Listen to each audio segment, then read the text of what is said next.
Welcome back to the Feminine Leadership Summit. Today we are speaking with Sarah Poet. And Sarah is a soul doula. She's a truth teller, a modern healer, a mother, and she is a guide. Her coaching practice, Embodied Breath, was founded in 2017 as an offering of heart and soul after a successful career as a school administrator, creator, and mindfulness instructor. Sarah works to rebalance the masculine and the feminine within and between us, serving couples and individuals, healing myths of separation and inadequacy. Welcome, Sarah. Hi, Lily. Thanks for having me. Yeah, it's such a pleasure.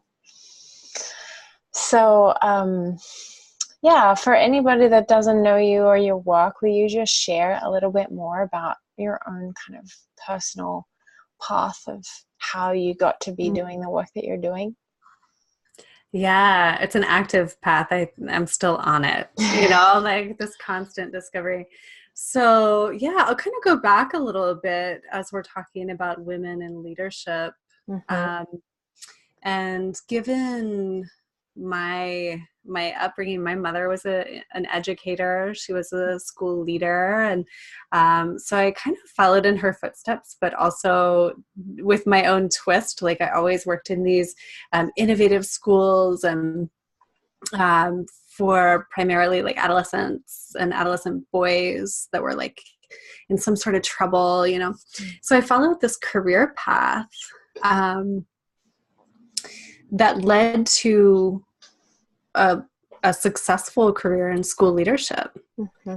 And, had to take on a lot of qualities, like in order to climb those ladders and do those things. We can talk more about that. Yeah. But Embodied Breath came to me in like 2017, and it felt like an instruction. It felt like something that I was given to carry out and to be in service to. And it looked at first like an offering to women who had sort of walked or were walking a path like I had walked, of reclaiming the femininity that had been forgotten. And then on the path, I started working with couples and men who knew my work and what I cared about. And it's like for the last 5 years, even though I was a school administrator, my favorite thing to talk about and read about was the balancing of the masculine feminine, so there was just this like pool.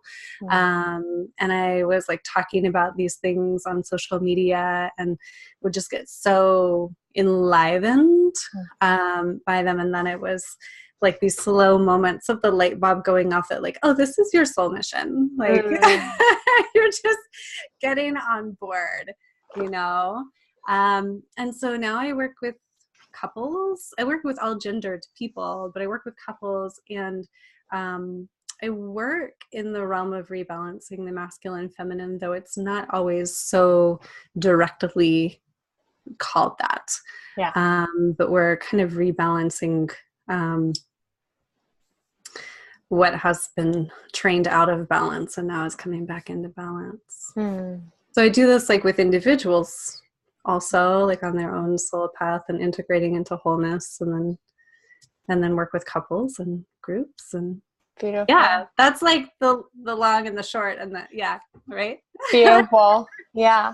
I'm curious when that kind of term embodied breath came to you, if that meant something to you, and how has that kind of evolved? Oh, what a good question. This is so rich. Yes, because it wasn't like the full awareness wasn't there. Like it was specifically a direction, right? But I live into the awareness of it. So I had been following, like in my path as an educator, I had been following this path of like healing trauma, healing my own trauma in my body, becoming trauma informed in the schools that I worked in, a mindfulness path where I was like healing my anxiety, and then I was bringing that to schools and classrooms. And so I was a mindfulness educator.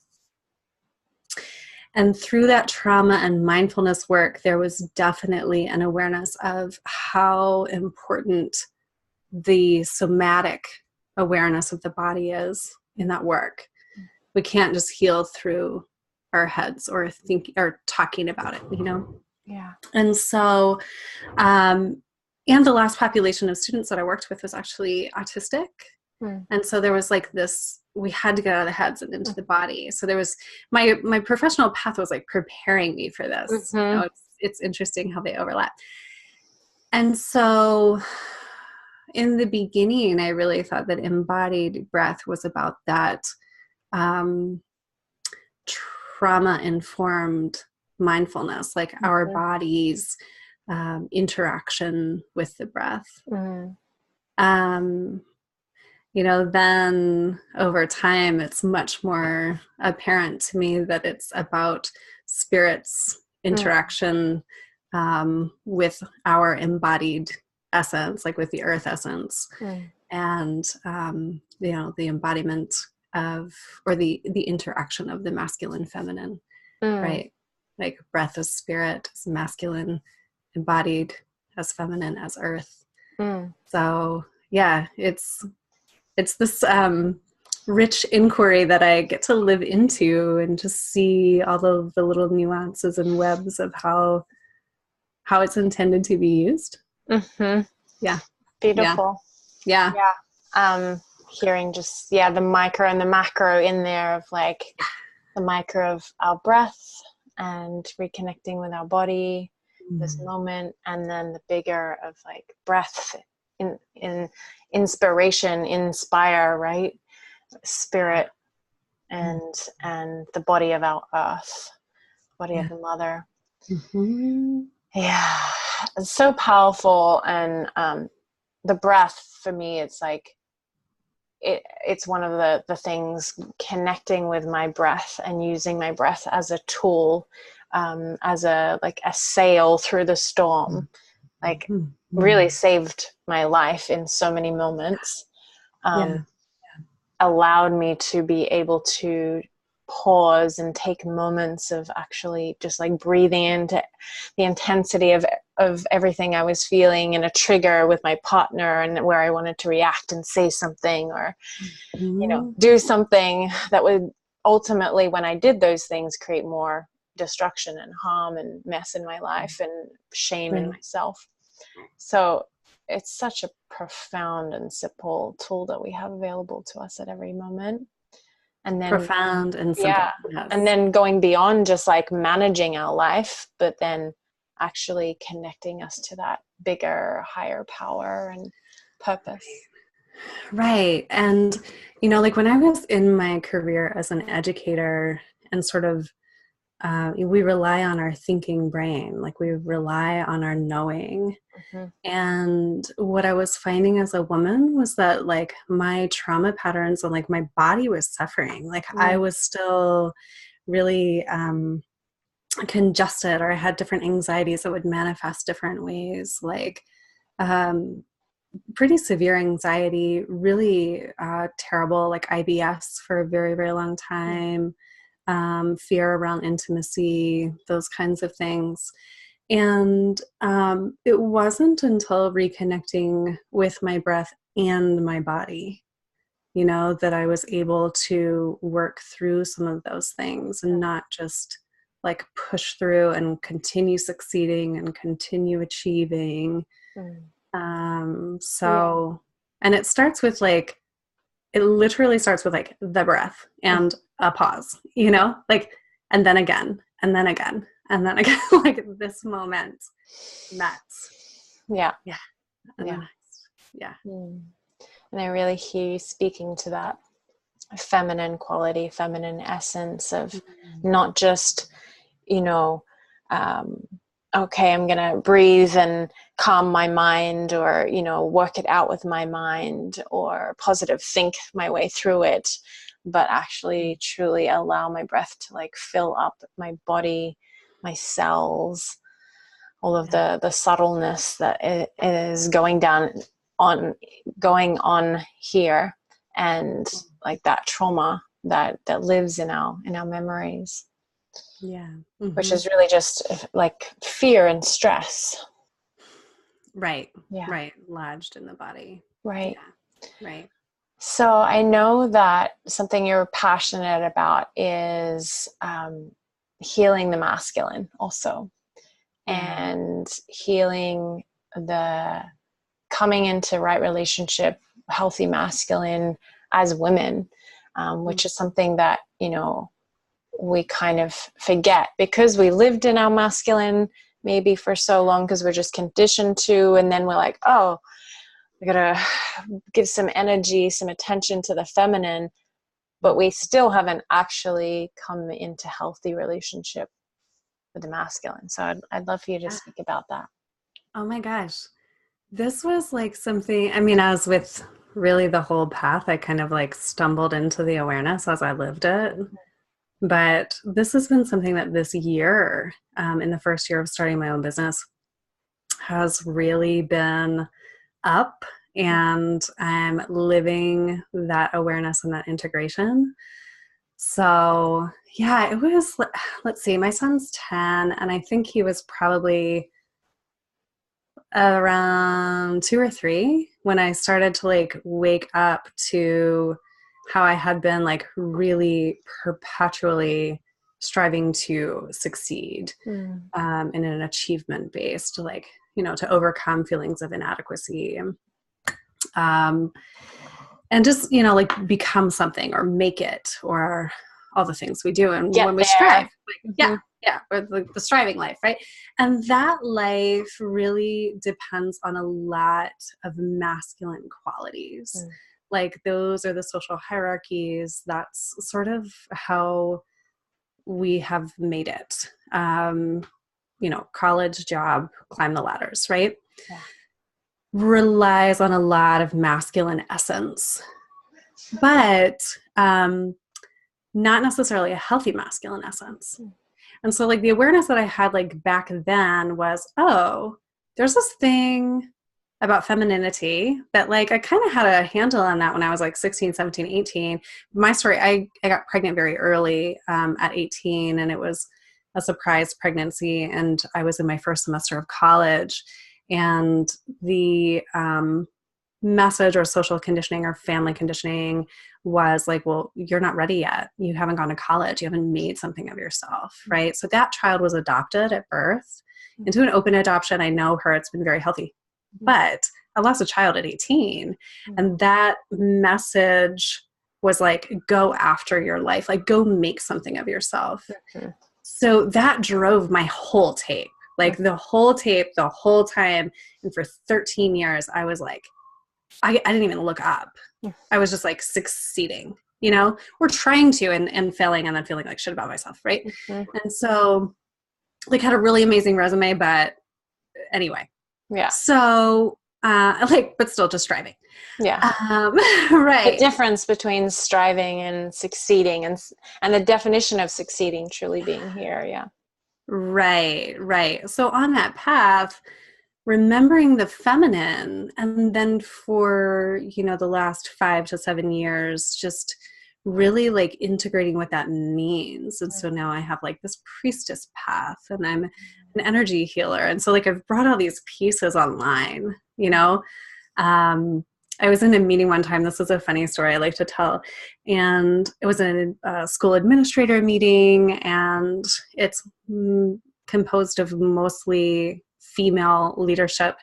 And, I just had this hit about, meaning like an intuition about what this one child needed. And I was saying, looking down the line, I really think that this is not going to work for her. I really think that the most efficient path is actually this. And a female in leadership said, Sarah, you just take these intuitive leaps. Like it was a bad thing, And at that point in time, I was sitting there like, intuitive leaps, but intuition is a quality that is actually good. But there was no awareness of that in that paradigm, right? It seemed like a rash, like you haven't thought it through kind of exactly thing. Nothing grounded. Thank you. Yeah. That would be something that people would judge me for. Yes, absolutely. And so, Yeah, just it felt like giving myself a lot of personal permission along the way. You know, because I didn't have like someone taking my hand and like leading me through. I was like, but what is this path, you know? And so what ended up happening, Lily, was that the last two relationships that I was in, romantic relationships with men, ended up like mirroring one another. Like they looked so similar. And I was like, well, I'm the common denominator here. Like what's happening? And really was able to dive in, and even recently, into how I was still projecting, you know, as Jung would say, like my animus, my masculinity, and looking for it externally. And so it was a time when I was like going out on my own in business. I didn't really know about running a business. And so looking to this outward expression of the masculine, of like safety and security, which goes way back in like my stuff, right? But you know, relationships that are built on projection are just, they're going to combust, especially in my life. And so you know, like, we're like, let's learn it. If we're here to learn it, let's learn it. And so yeah, I've really been kind of up in this, like, oh my gosh, after all of that time striving in the masculine and then like re-embodying the feminine, like reintegrating the feminine, I didn't have the awareness at first to be like, oh, I haven't gone back and gotten the healthy aspects of the masculine. And so it's been a fascinating journey. Yeah. Yeah, for me, I totally relate to that. I was like focused on healing my feminine for so long, and then totally realized that, oh, I'm still looking for the masculine outside of myself. Like there's still a part of me that doesn't feel like that I'm safe on my own. Like, and this, I think, just goes back, you know, all through generations of where women have had to rely on an outside, like on a man, on their husband for survival, or the church, or, you know, the government, or whatever it is. It's like we've been so trained to go outside of ourselves for that masculine kind of security. And yeah, when I left my last relationship, there was this like, felt like ancestral terror inside of me, like I'm gonna die without a man.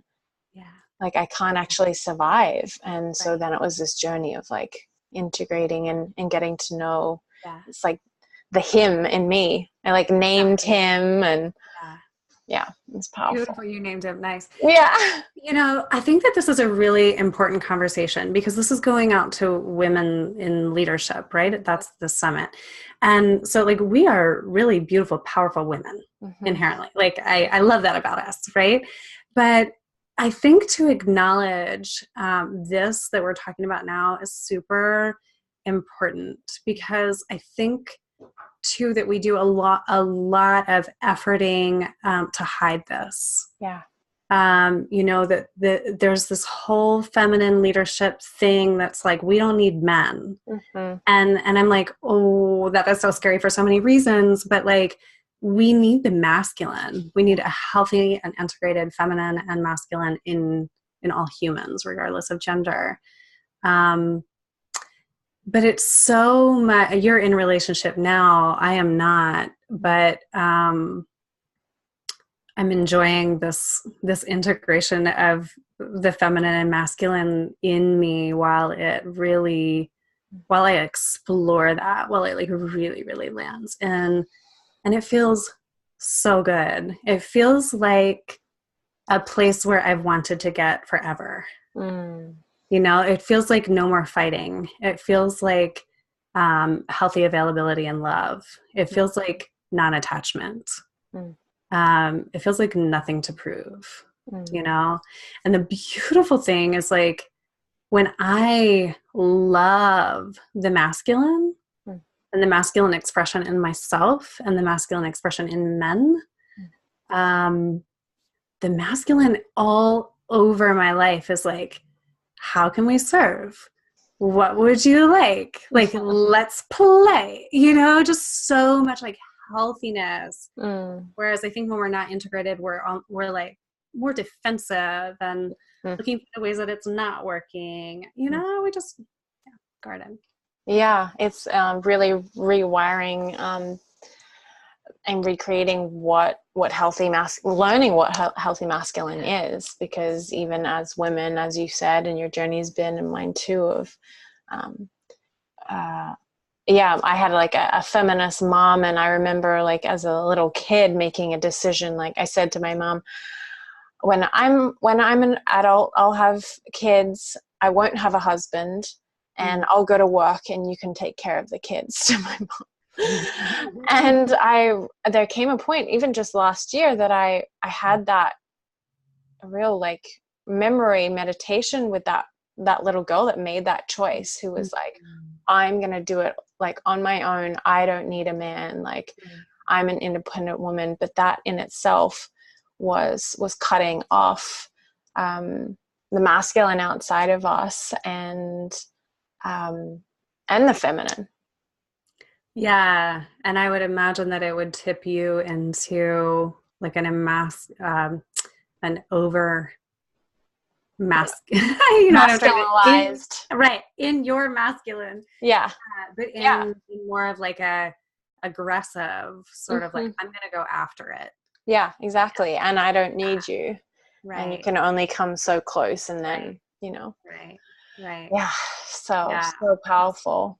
Yeah. I was talking to this beautiful woman a few months ago who,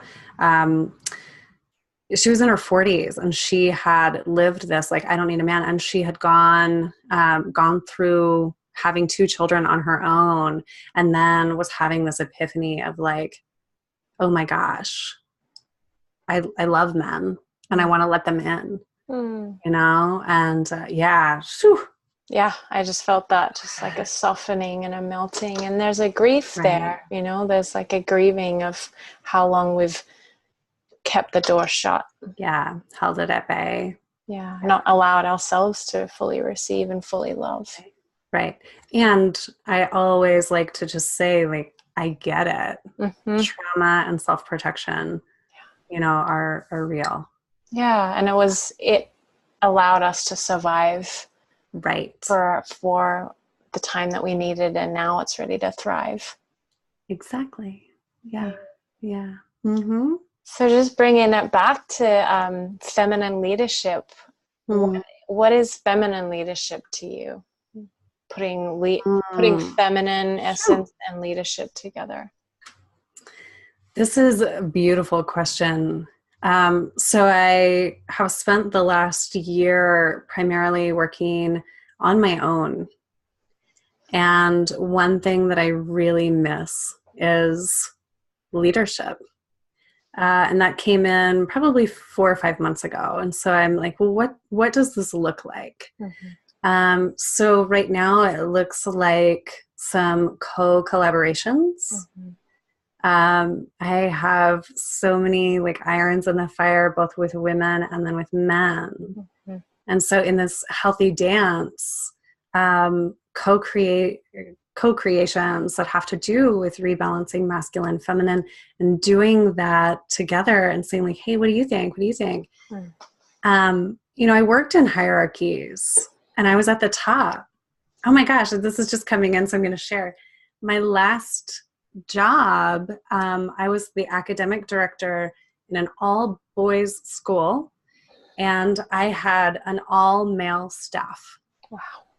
And it was the healthiest relating I've ever had in a leadership position. And what I did was just give so much autonomy to the men that were running the classrooms. And they just appreciated me all the time for it, which was so beautiful.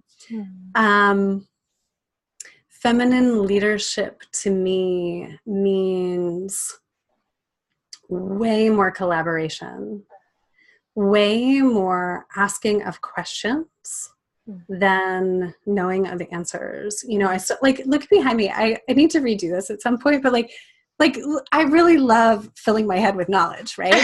And like as an educator and like someone who works in education, like this is the thing. Like you read a book that somebody else has like become the expert on and you put it in your head. And then if you can regurgitate that, like you are somebody, right? Yeah. I still have to train myself, like before this train myself. I still have to talk with myself. For this podcast. I was like, okay, what would I say about this if asked that? And I'm going through and I'm doing the mental thing. Right. And then I notice that I'm doing the mental thing about like, do I know it all yet? Maybe there's going to be something that she asks me that I don't know the answer to. And then I watch myself and catch myself. And I'm like, oh, I don't have to do that anymore. Yeah. You know, like this year has been like untraining me. I don't have to do that anymore. Like we can say we don't know. Yeah. We can say feminine leadership, we don't know. We are living. It's a mystery. Yeah. There's a mystery beyond us and we respect it. You know, for me with feminine leadership, like the great mystery has a place in the room. Yeah. Like I'm writing this down. You're recording it. I know. It feels to me more and more all the time when I'm planning events and I'm planning like, well, what's the next group going to look like? Or like right now I'm called to do a men's group and I'm kind of like, what do you want me to do, Spirit? You know, but more and more like the mystery, like I'm co-creating with something way bigger than me and I'm bringing it forward and I'm saying like, make me of service. Yeah. I could cry. Like I have no desire to be in charge anymore. Yeah. Which, yeah, for a really long time, if I was going to get anywhere, I was going up. Like to the top of the hierarchy. And so that's what I did. Like I just kept going up.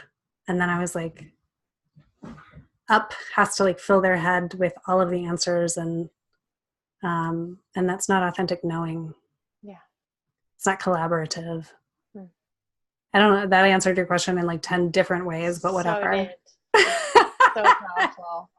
Yeah, that piece is sticking with me of respecting the mystery and that feminine leadership or balanced leadership, true leadership, is a collaboration with the great mystery, with spirit. Right. Beautiful. And then taking on those, like there's a healthy masculine that I need to embody if I'm going to run a business. Yeah. That's viable. Right. So it's this, like, I sit down on my meditation cushion, like literally sit down, ask the questions, get the guidance, write about it. Really? This is what we're doing? Okay. And then I'm bringing on my, like, the masculine who knows how to organize and orchestrate and write the outline and make the schedule and like get it out. Yeah. Do the steps. Yes, they work together. Beautiful. Thank you for articulating it so clearly and also just naming those pieces of before you come on the podcast, you know, and I think all of us have all of that running and it's really powerful that you named it. I'm all about like, let's just name the shit. Yeah. We're all doing it. We don't need to pretend. Yeah, absolutely. Take off the mask. My last question is, why now? Why are we being called to step into our feminine leadership, our balanced leadership, our purpose now? That question, like, it's everything. And it totally hit me. I think that to honor our calling now as women is to honor the rebalancing that is happening, that is so much bigger than ourselves. So it feels like we are one woman doing the thing and reclaiming our lives. But it's so much bigger. I had a vision about this, and I was seeing the Christ and the Sophia balanced. And so if I were to simplify that, the feminine has been repressed for so long in men and women, and it just doesn't work anymore. She could not stay repressed any longer. And I'm going to say this, and I don't usually say this, and I don't know that I would like say this directly to men, but I'm totally willing for anyone to hear this. I really truly believe that it's women who guide us into the next paradigm of love. I think our men are hungry for it and they want it. Deconstructing what has been traditionally masculine leadership requires a vulnerability that many men don't have right now on their own. And so I think that as we women understand this and bring men along, they're willing. They are willing and they are ready. Whether they are directly cognizant of it or not, more are ready than we're giving credit for. But I think I believe that it's women that leads us into an absolutely new way of relating. We won't survive without it. So.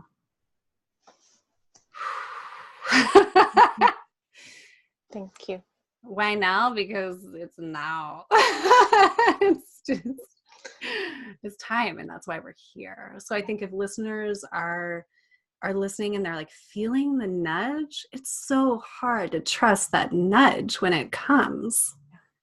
Like, this path that I've walked has been really like hard at times, so thank you for doing the summit and for just getting the word, further and further out there that like, you don't have to do it alone. If you feel the nudge, it is because it's time. Yes, you're not crazy. The system is crazy. Keep going. Here's my hand. Yeah. Thank you so much. Yes. Thank you. I know that you have a gift also to share. Yes. So I recorded an embodied breath meditation, and it's available on my website, which is yourembodiedbreath.com. Awesome. And we'll have the link. Thank you so much, Sarah. I'm so grateful for you. You too. Thank you.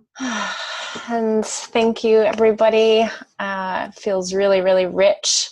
I'm definitely going to go back and write down stuff.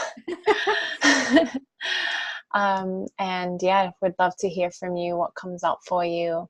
Absolutely. What is that nudge inside of you? How can you make space for both your feminine and your masculine today? And co-create with the great mystery, with spirit, and with each other. Yes. I'll see you tomorrow. Thank you.